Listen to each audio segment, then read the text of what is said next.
IVM.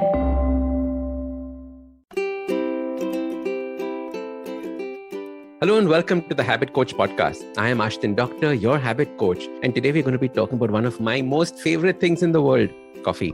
Many of you all know that I am a big coffee fan, and I keep talking about coffee, especially on my Instagram. And I wanted to start off today's discussion in a very interesting way. So very recently, I read one theory on what led to the various renaissances and the various growth in technology that took place across the world. And this is a very interesting fact. So did you know that before Europe started in this whole, the age of enlightenment and where it started looking at science, before that, all the Arabic countries had started this age of enlightenment and science behind it. And there's one theory that says that this was all because of coffee. Because coffee for the first time gave the human mind the ability to focus on one task at a time and complete it and see it through. And then when coffee moved from that region into Europe, suddenly people in Europe started drinking coffee, and that possibly could have created this age of enlightenment. So I find it very interesting, reading about this. And anytime somebody says anything good about coffee, I'm like, yes, that's what I want. So today we're going to be talking about coffee, and we're going to be talking about the journey that we can take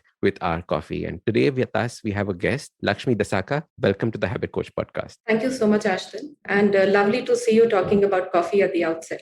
I'm telling you, coffee is something that has got such a bad rep because of this word caffeine that people keep talking about. And I think there are so many opportunities that exist for coffee if we can get past that and basically understand how we should be using coffee and not abusing coffee. I think it boils down to that, Lakshmi. Yeah, absolutely. I think coffee has earned a bad rep, like you rightly said. At the same time, if you look at our country, right, we're still way behind the coffee consumption in the world. We're talking of 16 cups a year compared to 4 cups a day in some of the very advanced countries in the world. So they seem to be doing just fine. Yeah, absolutely. So Lakshmi, tell us a little bit about yourself and how did you get into coffee? So a little bit about me. First and foremost, I'm an army kid, so grew up around the country. And then before starting Slay Coffee as an entrepreneurial venture along with my husband, who's also the co-founder on the venture, I spent about 10 years working in the corporate sector. So people management, change management, HR, that was my field. And I worked both in India and abroad with a large IT services firm, Big Four consulting firm in New York. And that is essentially where the idea of coffee really started. So the genesis behind Slay Coffee is a habit that we kind of inadvertently formed when we were working outside the country. And, it's very simple. So your morning routine would invariably be that you wake up, and of course, you wake up really early. Your workday starts at around 7 or 8 in the morning.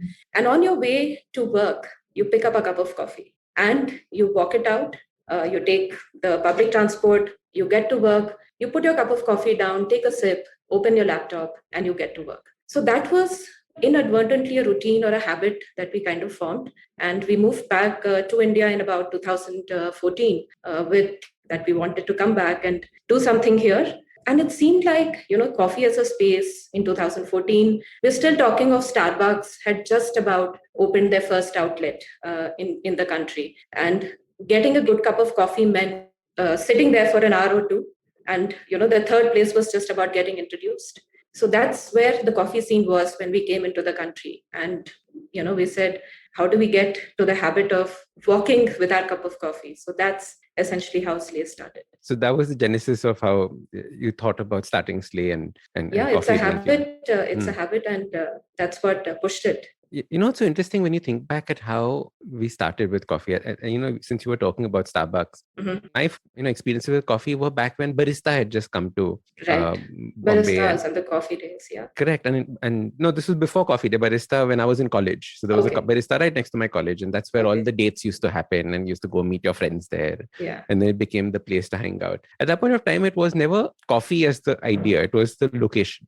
I think coffee becomes the important thing once it comes into your house. And when you start actually consuming it, like you said, on a habit, like carrying it with you and going and making it part of your routine instead of a one-off. Yeah, absolutely. So there are two things, right? One is, as a generation, a lot of us millennials in India got introduced to coffee thanks to the likes of baristas and coffee days, telling us that you could actually hang out here. And oh, by the way, we have a hot beverage or a cold beverage that tastes good. And the other is, when we were young, and especially in the north where I grew up, cold coffee, even if people were not drinking coffee in the country, cold coffee was always a way for moms to get their kids to drink milk. So I think cold coffee was always on the other side of the spectrum, that, milkshake hai and kids will drink it. Correct. So coffee was never really in the mix. And it only started happening once people got used to tasting this beverage and what it did to them, right? There's this anecdote that the way coffee was discovered back in Yemen was when a goat was actually herding his goats, and he saw their goats behaving very strangely and weirdly when they had a berry. And he realized later that that berry was actually coffee. So I think something similar kind of happened as we progressed through the years when it came to our love affair with coffee. Absolutely. So Lakshmi, when people are starting on this journey, right? So I know we are basically a tea drinking nation, and especially not just tea, we are a chai drinking nation in particular, right? A particular way of cooking the tea and having it as a beverage. Many people are now experimenting with coffee, right? And experimenting it with coffee in terms of the cafes that they go to, or they start making it at home, right? What, according to you, should be a good way of people exploring this as a hot beverage and seeing how they can start incorporating it into their life? So you're right as far as the whole chai habit is concerned. And we see that in our customers as well, or say our investors who say India is a chai drinking nation. So where is the coffee going at? But there are two trends. One is, of course, what's happening around the world. The fact that our millennials and our Gen Zs are consuming content that is global. So they're also very well traveled. A lot of them study abroad, they work abroad, they come back. So as such, they're also bringing back the habit of having good coffee. And when I say good coffee, there's a vast difference between a coffee that has been sitting in a bottle for 18 months versus coffee that has been fresh from beans that have been ground right then. So the whole aroma, the whole taste comes into the picture. Is that transition that the chai drinker has to make if they want to get introduced to coffee? And a lot of us, instant coffee is one way to get there. Shishi that has always been in our homes, always. So even in a tea drinker's house, you would see an instant coffee ka tapa. But moving away from there into having a great cup of coffee, which is, like I said, made from freshly ground beans, is a journey that, again, for a lot of people is very therapeutic. So for someone to get started there, going on to Amazon, looking at which is the best rated beans or best rated coffee grounds, bringing it at home and using whatever equipment is available. Again, it's usually perceived that you need a lot of paraphernalia to brew a great cup of coffee. Yes, that is true. But you can also do with your ghar wala chai ka channi. You can also do with a good old South Indian filter coffee tumbler. So there are many, many ways of actually getting into the process of brewing your own coffee. So let's start this out from step one. So step one for most people is getting, like you said, the shisha wala instant coffee at home, right? Almost all our homes have instant coffee. And I remember this a few months ago, I put a post saying that I'm brewing my coffee, and people are saying, what is brewing? Because many people don't know that there is a life beyond instant coffee, right? All the brands that we're so familiar with are instant coffee powders that you just add to hot water or hot milk, and then you have your coffee. And but there is a life beyond that.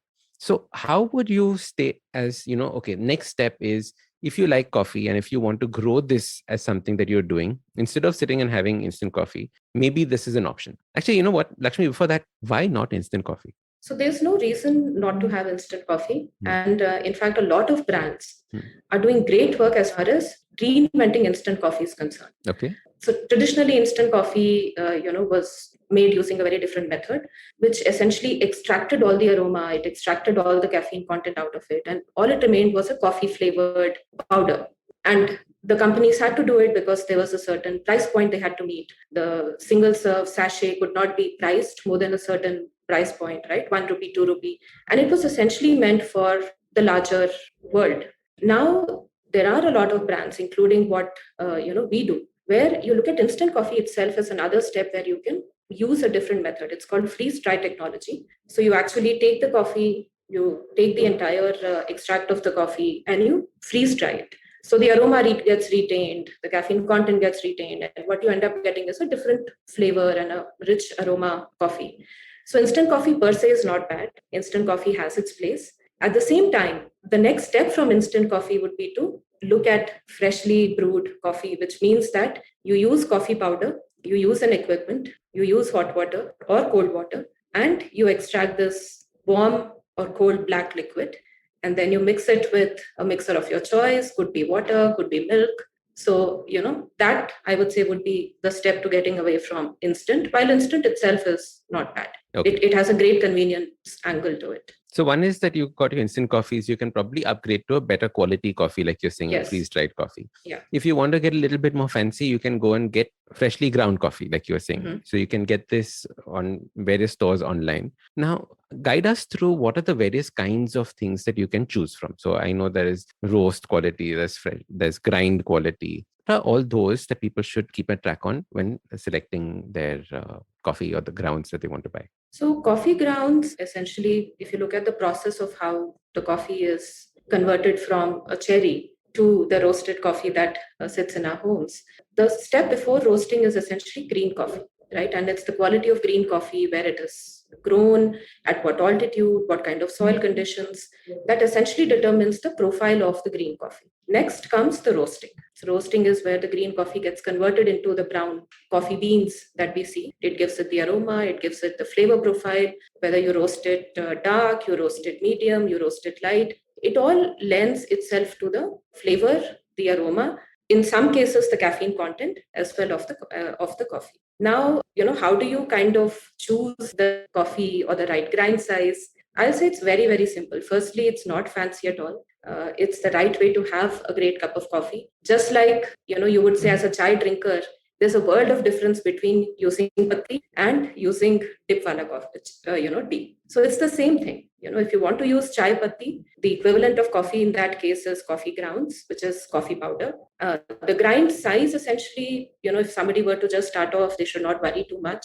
Like I said, a South Indian filter does a great job, or getting even the channi to work for you is good enough. If you're a coffee connoisseur, of course, if you're using different equipments, you're using an AeroPress, you're using a French press, you're using a Mocha Pot, that is where the grind size comes into the picture. But I would say that is another step. So once you start brewing yourself, the quality and what a great cup of coffee is like, you can then venture into actually choosing how the different equipments extract the coffee differently. We're going to take a quick break. See you on the other side. A wise man once said, traveling, it makes you speechless, then turns you into a storyteller. Well, listen to such travel stories and experiences exploring India on the Musafir Stories with us, Saif and Faiza. Catch us on the IBM website, app, or wherever you get your podcasts from. Welcome back. All right, let's jump into the conversation. So I want to definitely get into that, because I remember during the lockdown, we were stuck at our farm in Karjat, okay? And there was nobody delivering anything there. We had one little packet of ground coffee that got over within the first couple of weeks that we were there. And then we were stuck with our instant coffee. And I had to figure out ways of making that instant coffee fun and interesting. And then after that, finally, Amazon started delivering. So I got our first packet of ground coffee, and it was like, hallelujah, life has changed. And but we didn't have any of the equipment that we have for brewing coffee. So from there, I used to basically heat up a tapeli of water. So take a mug quantity of it. I used to heat it up, put the coffee beans inside, the ground coffee inside, let it brew, and then just strain it out and have it, right? That's as simple as it gets from making it. Don't boil the coffee, just like letting it brew. Letting it steep, yeah, absolutely. I mean, if you treat coffee the way you think of, say, chai, although some would say it's blasphemy, but for me to simplify it, like you said, make use of whatever equipment you have. Just appreciate the difference between a fresh coffee, which has been roasted, say, a month before or 2 months before, because that's when you get the true aroma and the true taste of coffee. So that itself is a big win. And next time, it's no other lockdown, but next time something like this happens, order a cup of Slay. We're everywhere. Done. I think that's very interesting. Yeah. So one is, you can start off the way that you said, just use whatever equipment that you have. Right. Now somebody has been doing this for a while and they're saying, okay, now I want to take it to the next level. I want to make it a little more fancy. What should they do next? I would say, again, coffee is such a beverage that it's very personal.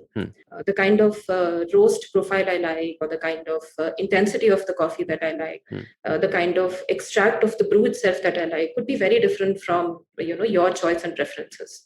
There are a lot of companies, a lot of brands, a lot of online programs where you can learn how to brew your style of coffee. So my suggestion would be for somebody to actually sign up to one of these courses.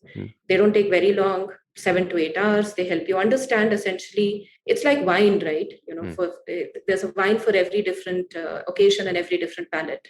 So get to understand your palate, get to understand your preference, and then go through a formal orientation, like a 7-8 hour program, and then discover what is right for you and what equipment works. Okay, let's go through some of this equipment so that people listening also understand the various steps that they can possibly go down.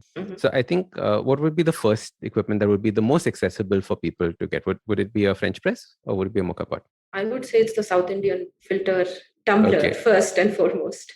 Any tips of making the South Indian filter tumbler taste damn good?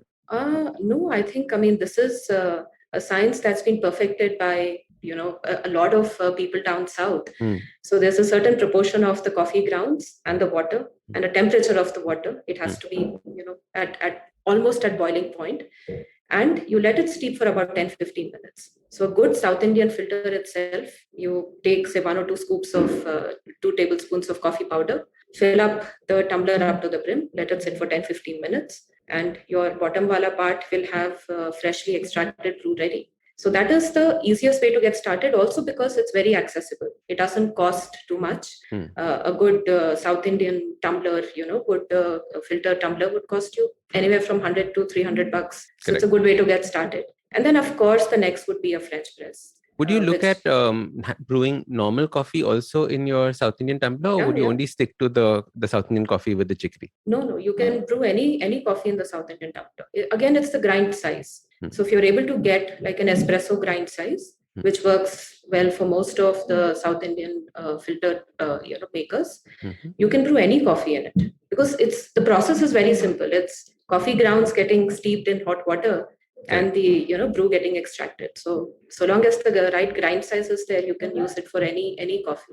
Nice. Okay, so then you said the next step would be to get a French press, right? And I would say, again, that is the most accessible, easy to use, also affordable.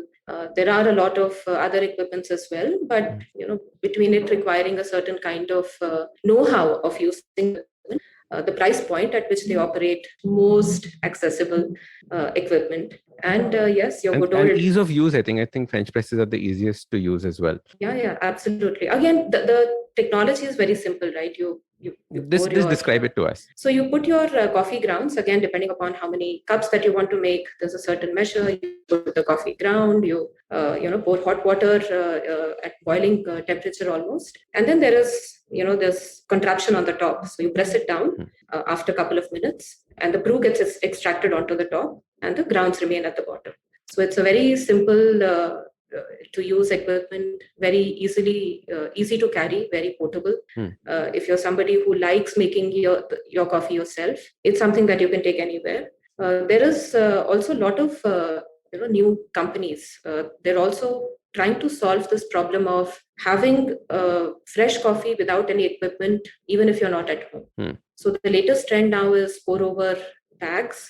Think of it almost like a tea bag, but you just open it up with coffee in it. You open it up, you put it on the cup, and you pour hot water into it. Again, accessible anywhere. Even if you're traveling, say you're on a flight going somewhere, all you need to carry is a couple of packets of this pour over coffee. Mount it on a cup, pour hot water. Nice. In fact, I think this technology was started in Japan, because I remember seeing a lot of this in Japan when we had traveled. Yes, Japan, again, one of the world's highest coffee consuming nations. And not just as a hot brew, I think Japan has the largest number of vending machines in the world that dispense ready to drink coffee as well. Correct. Yeah. In fact, big trend that I saw in Japan was cold brew coffee. So a large part of the Japanese coffee that was consumed there was all cold brew. Yeah, cold brew in iced format. So it's a lot of cold coffee, and again, cold coffee is extremely democratic. So to your earlier question, how can people start off by moving away from chai or moving away from instant coffee? Having a cold coffee is one great way to move into that direction because cold coffee, between the milk and a little caffeine that a lot of companies use, it's more palatable as your first introduction to coffee, and that's a trend that is being seen world over. You talk to any brand and they would say almost 40% of their sales, they come from cold coffees, irrespective of the season. So even in Delhi, in December, the larger sales for us come from cold coffee and not hot coffee. That's so interesting. Yeah. But like, are these cold coffees or these cold brew coffees? Because there's a big difference between the two. Yes. So cold brew coffee is again a method of extracting the brew itself. Can you tell us a little about and its advantages and how you can do that at home? So cold brew, like the name suggests, instead of using hot water, you use water at room temperature. And here, instead of using heat, you use time and patience to get the brew. So, depending again on the number of cups that you want, you use the coffee grounds, water at room temperature, and you can just use a normal jug or a normal tumbler at home. You don't even need a fancy equipment, and just let it sit overnight. So the key to a cold brew is, like I said, time and patience, and typically 12 to 18 hours is what recommended. And at the end, you just let the grounds remain at the bottom and use the extract. So you strain it off. And you strain it off, yeah. And the big difference between cold brew and a hot brew also is, the quantity of the extract that you also get. An espresso shot, typically, if you take it from any of the coffee, equipments that you use, it would be about, say, 10 to 15 ml. But this, because you're brewing a large jug, you can't really make any espresso-based drinks using a cold brew. It's mostly iced Americanos, hot very rarely, because again, heating the cold brew itself is not recommended. So cold brew is typically used for colder drinks. Correct. With or without milk. And I think the acidic content also is lesser in cold brews, right? Yes, so yes. It is easy on the tummy if it is your first beverage of the day and things like Correct. that as well. Yeah, right. And if you're okay with having not a hot cup of coffee in the morning, then yes, cold brew is a great way to get started. In summers, or if you're in the part of the country where winters really don't kick in, then even cold brew early in the morning is a great way to not feel the acidity and bahut kadwa hai. Correct. What you get out of coffee, that are bahut kadwa hai, without having to add sugar to it. Because again, sugar, we can talk about the health benefits or not of adding sugar to your coffee, but enjoy the coffee in its purest form. So cold brew is great to get started. I think cold brew is a fantastic place for people who are switching over to coffee for the first time, because one is, like you said, the bitterness is not there. Yeah. You can actually taste the floral elements in coffee, the fruity elements in coffee. You can actually taste those notes coming across, and it is very palatable, like you said. So what I used to do was I used to make my cold brew at home and use that as my pre-workout drink. So it was giving me my caffeine hit. It was nice and light on the tummy because I used to work out in the morning, and it was a nice cold shot that I was having, cold glass of cold brew. So I think it's a fantastic thing. It's not very popular. Not many people talk about cold brew, and every time I talk about cold brew on Instagram, people ask me, what is that, how to make it? So it, like Lakshmi says, very simple. Just take a jug, put the coffee grounds in it, not instant coffee. Okay, this is the coffee grounds that we were talking about earlier, and then just let it sit overnight. And if you keep it a couple of days in the fridge also, it's perfectly fine. It just becomes stronger and stronger, right? I don't think you'd have to strain it out immediately after one day. So it's recommended to strain it out. Otherwise, the more you keep the coffee grounds in it, the water extracts the flavor and the caffeine out of it. Isn't that so good? It's best to So it's good, but after a while, it may get acidic as well. It's best to strain it out and then let it sit in the fridge. Typically 2 to 3 days at best. Correct. Before it starts getting a slight tinge of acidity or sourness. Okay, perfect. So I think cold brew is definitely something that you guys can experiment with if you haven't tried it before as well. I know you get lots of bottles of cold brew. You can also make it at home. You can buy it from a shop. You can try these things out. Then comes what would come next as a pathway on this coffee journey? Should someone try Mocha Pots? What are your thoughts on Mocha Pots? So I think Mocha Pots are again interesting, easy to use. The price point could be prohibitive for a lot of people. But my suggestion to somebody wanting to, again, like I said, there are two different sets of coffee drinkers. If you're looking at making the first transition into moving away from chai or instant coffee, then find a brand you love is what I'll say. There are a lot of brands in the country that are trying to sort this out for the customer that does not want to brew their own cup of coffee at home. Hmm. So that's one segment, right? And it's more democratic. So pick up your favorite cafe, pick up your favorite online brand, go to Amazon. Variety of brands that are trying to solve this problem, the problem of I don't want to drink instant coffee. I want a great cup of freshly brewed coffee. I don't want to use the equipment. So India, at the juncture that we're sitting at right now, entrepreneurs like us, we're trying to solve that very problem. And the next set is if you are somebody that finds the whole process very therapeutic. And, research says that the people who enjoy cooking are the ones that enjoy making their whole cup of coffee with the equipment and half an hour into it. But if you're not somebody who enjoys the process of being in a kitchen for a long time, then give these young brands an opportunity and a chance. And what they're trying to solve for is exactly this. Whether you're sitting at home, whether you're sitting in the office, how do we move the Indian customer of today away from a vending machine coffee or a coffee that is fetoed at home, and actually give them a taste and flavor of what freshly brewed coffee tastes like. Lakshmi, you said something so interesting. This vending machine coffee, right? Talk to us a little bit about vending machine coffees and how it's made, and why we should move away from those vending machine coffees onto probably, like you said, coffees that you guys are making right now. So I think the pandemic kind of killed the vending machine coffee. A lot of companies, when they announced lockdowns and they sent their employees home, one habit that a lot of employees had to give up was going to a vending machine, picking up their chotu wala cup of coffee and going for a sutta break, right? So coffee sutta, chai sutta is like the default when it comes to vending machine coffee. So vending machine coffee price point is the big contributor. It is something that a lot of companies give on the house to the employees.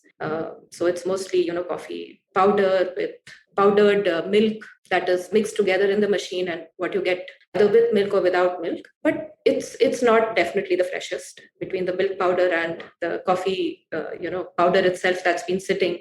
Typically long shelf life, because there's nobody in the company who's going to come in and change beans every day, change the grounds every day. So typically long shelf life. Although there are, before the pandemic struck, Coffee Day itself, the largest vending machine, they had the largest vending machine network. They had a lot of machines that would use fresh beans. So it's the bean to cup vending machines that were also quite popular. And I think there's a certain set of people that love the taste of that coffee as well. So I remember when I was, working in our offices and going to various companies for meetings, having that vending machine coffee was like 7 cups, 8 cups, aram se. Yeah. But this was back in the day till I actually read what are the ingredients in the milk powder that are used. And if you ever read the ingredients on milk powder, you'll never drink it because there is no milk in it. There is just vegetable oil and milk solids and the Milk sugar. solids, correct. But why would you be wanting to have that in your coffee every day, and the quantity that we used to drink was quite crazy at that point of time. Right. So I think more from a health point of view as well, the vending machine coffees, the instant mix coffees. I remember my cousin used to OD on the 3-in-1 mix coffees. So just put a sachet and you get it. Till I made him read the ingredients and he was like mortified.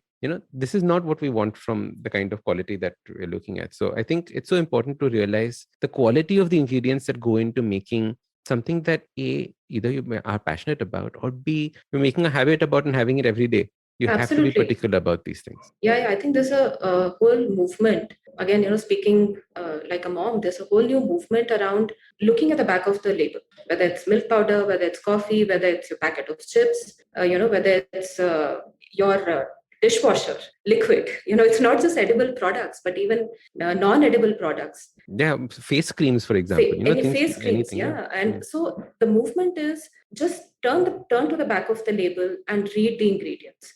And typically the FSSAI guidelines tell you that you have to list the ingredients in the order of how much quantity they're present in the product.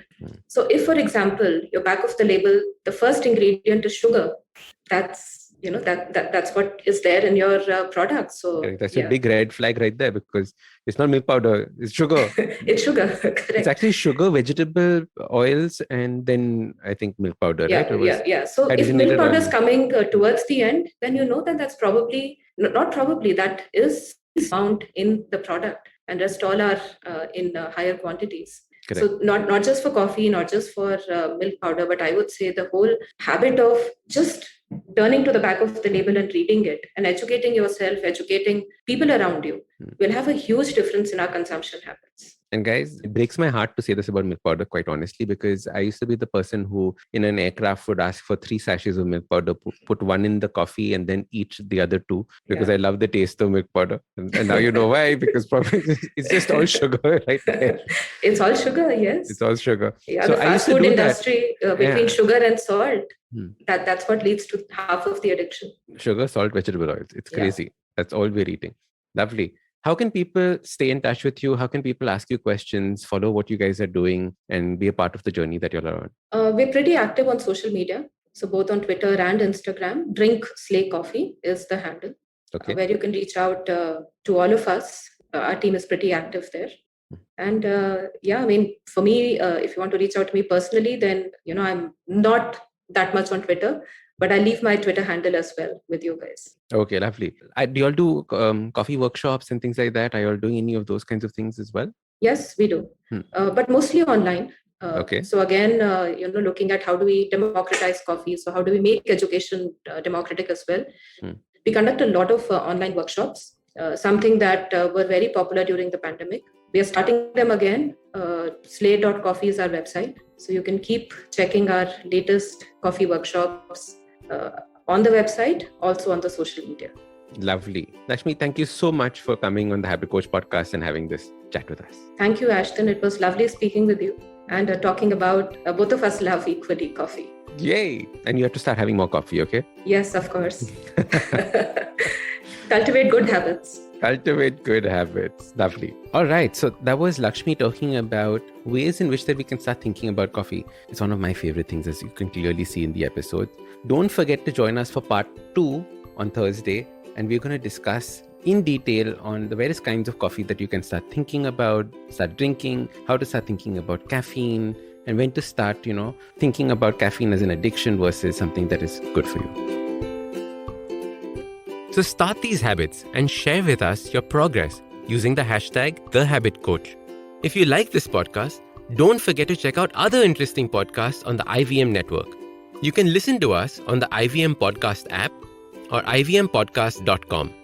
You can also follow us on social media. We are at IVM Podcasts on Twitter and Instagram.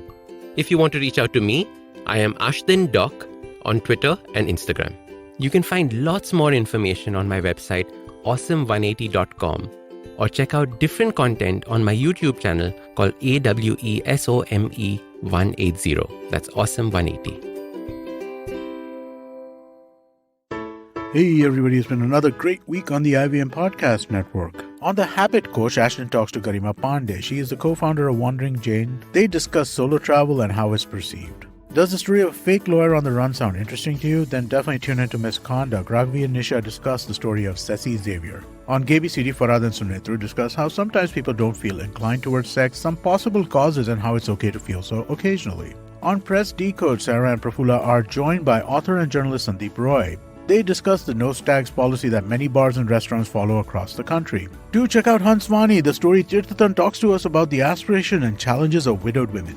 Do follow us on social media. We're IVM Podcast on Twitter, Facebook, Instagram, and LinkedIn. Also, do remember, go check out our website, ivmpodcast.com/YouTube, to get a list of all of our YouTube channels. And remember, if you're enjoying this show or any of our other shows for that matter, please do tell a friend. And finally, we would like to thank our sponsors on the network this week, Cred, Bank of Baroda, HDFC Mutual Fund, CoinSwitch, Kuber, Intel, and Oxfam India. Thank you so much for making this possible.